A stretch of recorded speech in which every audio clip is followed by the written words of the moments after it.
Welcome, seminary teachers. I'm so excited to be with you. I just did a complete recording of this and it did it wrong. So we're going to give it a try again because I love you teachers. So we'll give it another shot. Here we go. Today we're going to teach the articles of faith, but we're going to train students to ask questions. Wait till you see this strategy and the potential positive impacts for your classes. Elder Holland said, "Don't quit. You keep walking, you keep trying. There is help that happen and happiness ahead. Some blessings come soon, some come late." And then down here he says, "It will be all right in the end. Trust God and believe in good things to come." And I wanted to rewrite that for you, my friend, seminary teachers. John Merrill Kirkman says, "Don't quit. You keep teaching. You keep trying. There is help and happiness ahead." Ooh, I love that. Some classes go great and some don't. But for those who keep teaching, they come. It will be all right in the end. Trust God and believe in great classes to come, my friend. Hey, all of us have bad classes, have bad moments, have struggles with students, have challenging ones, have students that don't like us. Yeah, can you believe that? Who wouldn't like a seminary teacher?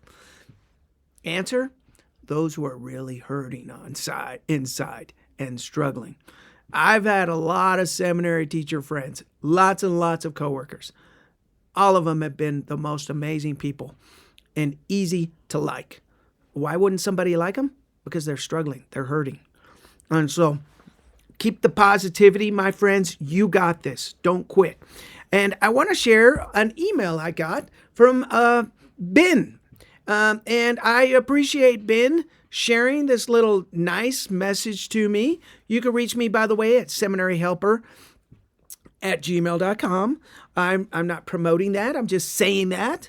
But this is why this was so important, because the other day I sat down to prepare my lesson. I knew I was going to teach the articles of faith. And he wrote this: "I have one question. I struggle getting my students to ask questions. I want to hear them ask questions more. Do you have any suggestions on how to help students ask questions?" Boom. I want to teach you this mindset. And the mindset is this: is as you observe things, as you observe shortcomings in your students' ability, is to think, okay, how could I train them to do this skill better so that it will help our class? Once you get in this training mindset, then it helps you to develop in your teaching. And that's kind of been my strategy. What could I do to make things 1% better? And as you observe weaknesses in students, for example, maybe they're not marking. Okay, what could I do to train them to mark? Okay, they're not writing. Okay, what could I do to train them to write? And break it down little by little so that it builds these skills. Because a lot of times we just think they're going to come with these skills, but we know they don't, right? Okay, as soon as I got this email, by the way, I remembered some strategies I'd learned in some teaching books, and it was called the question formulation technique. Question formulation technique. And you can go watch videos on this on YouTube. But I'd learned about this several years ago in a book, in a teaching book. And this came to my mind. Now, the question formulation technique takes about an hour to an hour and a half to do, just the technique. And so I just used some of the strategies from that in this training today, because I didn't want to give a whole lesson just on asking questions. But it's worth the training because I'll show you how we could use it in the future and solve or help solve, right, line upon line, Ben's question or problem or challenge. Now, the intro video I had today, since we're studying the articles of faith, is I believe I will be what I believe. And the message from this is we have to be what we believe. It's not enough just to believe. And we have to put it into action. So that's why I wanted to start with this song. And I'm going to end with this song. And the message from this song is going to be kind of my wrap up to this lesson. So I did this for devotional, and I said, listen to it or sing along. Some sang along during the course. And then I give a quick intro to the articles of faith. It's right here. I didn't read it. I just kind of summarized it, told them about it really quick. because we got to move into the training today. And Elton Perry, real quick, I just read the yellow. I encourage you to study and learn the articles of faith. You will be able to declare in simple, straightforward, profound ways the core beliefs you hold dear. All right, so then I said, okay, today we're going to learn not only the articles of faith, but we're going to learn a skill. And that skill is learning to ask questions. And research shows that children grow up and naturally have these questioning abilities. They'll ask lots of questions.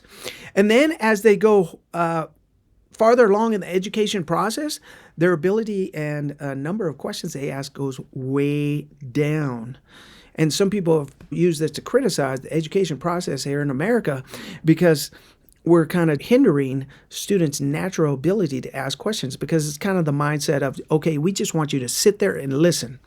And seminaries and institute, we want students to be involved in the learning process. And so we got to train them. And so I really appreciate this email I got, because I was like, oh my goodness, I can't believe I haven't done this yet. I forgot about this. And so once he sent that email, I was like, okay, let's do this today.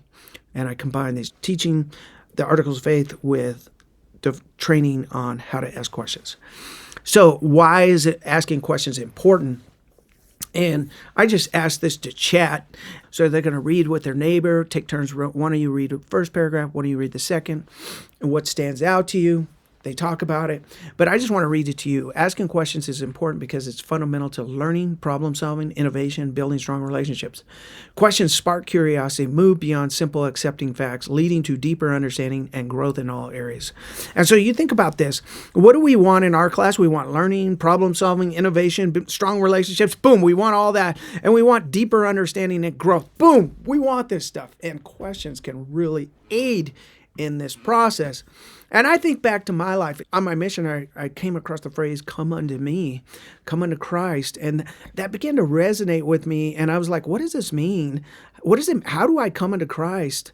Why is this important for me? And what is Christ offering me? And there was so many questions about this that led to a deep study that led to a deeper conversion for me. And it all came about because I slowed down and asked some questions and noticed some phrases. And that's really what I'm trying to do in my classes. You'll notice in my videos is trying to get them to slow down, ask some questions, and really ponder and connect. And that's what we're doing today. Think about the whole restoration began with Joseph's questions. They're so important. It's almost like we're afraid of questions today. Actually, we need to promote asking questions. And so today we're gonna practice writing questions. But here are some rules. We're gonna practice writing different types of questions using different sentence starters, like why, how, who, when, etc. We don't want to get just stuck on one, like, why does God, why? We don't want all the, what does it mean? And that's not even up here. What, right? We need what up there. What does that mean? What does that mean? What does that mean? We don't want to get stuck in that one question. If we'd have asked, what does that mean? We should probably practice writing some different type of questions. Okay, no judgment at this point of whether it is a good or a bad question. We're just going to practice writing questions. If we start to judge too soon, then they get discouraged and they become afraid. I modeled number 2 because they seem to get stuck on that one. I read it to the class. We believe that men will be punished for their own sins and not for Adam's transgressions. And so I say, okay, let me ask some questions. Now, I had them write sins for Adam's transgressions. Write that right now equals Adam's sins. Okay, we believe all men will be punished for their own sins. Okay, why are people punished? So just some sample questions. I just start throwing them out. Why are people punished? Why does a loving God punish people? What is the purpose of punishment? How does that punishment come? When does that kind of punishment come? What does that punishment look like? What are some different ways God punishes people? Does God punish people immediately, or does he wait down the road to punish people? Are all punishments from God? Are all negative consequences from God? So there's just some sample questions. I throw it out and I said, let's write one down. What is the purpose of punishment? And so I said, just pick one of those and write down a question right there. Good. Now I said, with your teammate, read Article of Faith number 1, read that, and each of you write down one question. And I put this up. This helps them. Where, what, when, who, how, why. And there's others too, but those are kind of the foundational ones. Just pick one of those and write a question next to verse number 1, article of faith number 1. Write a question. And then at this point, I said, okay, now share with your teammate the question you wrote. And then let's have each pair share, one person share. So I say, okay, ask your teammate, do you want to share or do you want me to share with the class? And then I just go around to each pair and one person shares with the class. That works really great. Really great. Okay. Instead of just asking who wants to share, I just assign, okay, your group's going to share. Who's going to be sharing? Boom. Works great. Okay. After this, I go to, we've done 1 and 2. Okay. Now read verse 3 by yourself and write down a question. Share with your teammate. Give them some time to do that. Same pattern. Share with your teammate. Okay, you're going to share with the class. Am I going to share with the class? Let's go around, ask some questions, share with the class. Boom. Your pair who's sharing, your pair who's sharing, your pair who's sharing. Just like that. And then if they kind of get stuck on some, I just throw out some more. Okay, let's throw out some more. And I do, we believe that through the atonement, all mankind may be saved. Okay, what is the atonement of Jesus Christ? How do I use the atonement of Jesus Christ? How does Christ save me? What does it mean to be saved? How does a person get saved? When can a person be saved? Can you know you're saved? Can you know you're saved in this life, or do you just have to wait and figure it out in the next life? What are the laws and ordinances the gospel is referring to? What are the different laws that lead me to salvation?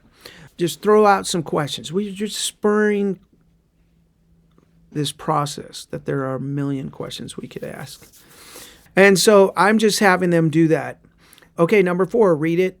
And maybe this one read silently, write down a question, or this one read together and write down questions together. You can't do this the whole time. It takes too long. But you could then say, okay, now silently read by yourself the remaining articles of faith. After you get down to like 6, where you're doing it kind of with partners and talking about it as a class, give them examples. Now it's just say, okay, read the rest by yourself and mark them. And then you say, of those ones that we haven't done, star 2 of your favorites. And then review your starred verses and create a question for each. Now, you want to take them and walk them through these step by step. You don't want to give them all the instructions at once. This is a mistake I see a lot of teachers make. They'll give all these instructions. You're going to do this, this, this, this, and this. And it's just like the kids get lost. And if they are confused, then their production goes way down. So you just say, okay, for the next 2 minutes, you're going to silently read and mark them. Okay, after that 2 minutes, now you're going to star 2 of your favorite ones that we haven't asked questions about. Give them 30 seconds, okay? Walk around, make sure everyone's starred them. Okay, after everyone's starred, review your starred verses and create a question for each of those 2 that you starred. Perfect. Then we share with our teammate. Now we're going to do this. Assess each question in terms of open-ended or closed-ended questions. And we're going to explain the difference. And open-ended questions invite explanation, stories, or deeper thinking. They cannot be answered with a simple yes or no one-word response. Closed-ended questions can be answered briefly, often with yes or no, or specific piece of information. So not only are closed-ended questions yes or no questions, but they're also that specific information. So, for example, what color is your hair? Well, it's black. Okay. End of discussion. Now, this is important because we want them to get in the habit of asking open-ended questions. Closed could be good too, and they have their different purpose. But these open-ended questions lead to greater depth of study, whereas a closed-end question, we get our answer and we move on. They have a place, but they tend not to lead to great depth of study. So just have them read a question with their teammate and say, do you think this is open or closed? Or you could have them read through all their questions and label them open and closed. Okay, and then share with their teammate. Now what they're going to do after that is each person selects one open-ended question to answer and research. Write the question on the back of their paper. Here's the back of their paper, and it says, my question. Write it down right here. And then we're going to write Pete's bits of truths we learn. as we study this topic. Now, as we move to study, I had them open our Gospel Library app. And this isn't something I do a lot because I don't like cell phones being out a lot in my class. But I said, pull out your cell phones if you have Gospel Library app. Now, something that might be handy would be to have a talk available to read for those that don't have a Gospel Library app. And, maybe pick a talk on faith or the Articles of Faith. There's a talk by L. Tom Perry on the Articles of Faith. I'm not sure which year it was in conference, but if you can go find L. Tom Perry, look through his talks. There's one on Articles of Faith, it's the title. And you could print that off and have them, if you don't have an app, here's a talk I printed off or something like that. Because it was really challenging to have students not have a phone. So just a thought. You could also have them look at the footnotes in their scriptures, and that's helpful sometimes. But anyways, so I said go to study. I say go to topics and questions and find a topic, your topic that your question's about, and read there. And so you might have to go around and help people find their topic or figure out their topic. So, for example, somebody might ask, what was Adam's transgression? You might have them go study the fall or the fall of Adam and Eve or something right there like that. And so you might have to help them. So you're walking around, you're navigating, helping, ministering to students who might need a little extra hand, and you're having them write down their truths. Now, this is important to write down truths because we're teaching them that the Lord also often teaches line upon line, precept upon precept. You may not get a concrete one answer right now. That's often not the way the gospel works. The Lord wants to teach us line upon line upon line. And so, for example, studying the fall of Adam, there's books written about the fall of Adam, and you're not going to find a concrete answer in 5-minute study. But maybe you can find some truths and principles that are helping you. And so as you learn these and write them down, and writing is part of the process, right? I sometimes say the pen is the antenna to personal revelation. The Lord's going to teach you as you're writing these truths down. And so just kind of encourage them to read, find some truths, and write some things down, even if it doesn't seem like the exact answer. So give them 5 to 8 minutes, not too long. Just kind of gauge your students. If they're checked out, move on. If they're not checked out and they're working hard, keep them going. And then I say, okay, now we're going to share with each other. And I'm guessing 1 minute each.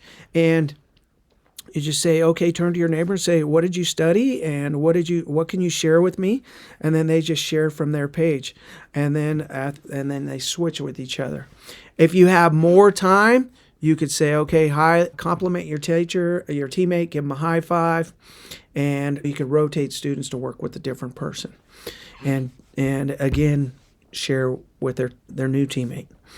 At that point, I finish up and I could say, okay, let's hear what you had to share. We could get some people asking their question to the class. Say, what do you think? Did somebody answer this or talk about it? Start that discussion. And keep in mind, we don't have to answer every question because, like for me, come unto Christ, that was a study of multiple years and decades and transformed my life and my soul and my conversion to Christ. And so we don't need to feel like we have to answer every question because it's a journey in our relationship with Christ, and line upon line is how the gospel is taught. So at the end, I end with this: what I feel inspired to do to live my beliefs more consistently and diligently. Keep in mind that at the beginning of that class, we sang that song or listened to the song, I will be what I believe. And it's about being, not just believing. And so what do we feel inspired to do to more consistently and diligently live our beliefs? Have them write a response, share it with your teammate. Can I get a few people to share with the class? If you can't get people to share with the class, what I do sometimes is while they're writing, I'm giving them time, got some background music on, and I give them a minute or two to write. I'm just walking up to students, hey, looks like you got something meaningful. Would you be willing to share with the class? Walk around, find another one. Hey, would you be willing to share this with the class when I ask for volunteers? Thank you. And sometimes you'll say no, and you just move on. No problem. I'll ask someone else. And you just go ask 2 or 3 people. And then when you turn it over, and you say, okay, who would be willing to share their response? And I always have it share with your neighbor first, and okay, now who's willing to share their response with the class? And at that point, you just kind of wait. And then if nobody raises their hand, you just look at those people that you set up and ask and just say, would you be willing to share? Would you be willing to share? And that way you don't have those long silent moments. Now, this becomes a powerful tool that we can use at any time down the road. We can stimulate conversation by getting them to ask a question. And so think about it this way. You could put a scripture on a piece of paper, or anytime you could have a scripture on a study page or on the board and say, okay, highlight a phrase. What's an important phrase? Turn to your neighbor and read the important phrase and explain it. Boom, got that. Okay, now you got this verse right here. Let's go ahead and write down 2 questions each. And I want them to be 2 open-ended questions. I want you to write those down. And let me review that if you need to. But okay, then once we got them written down, open-ended questions, okay, ask your neighbor, share your neighbor those questions. Okay, now ask your neighbor, are you going to share a question with the class, or am I going to share a question with the class? And then we just get them. Now, think about it. We got the scripture up there, and we're getting kids to ask questions.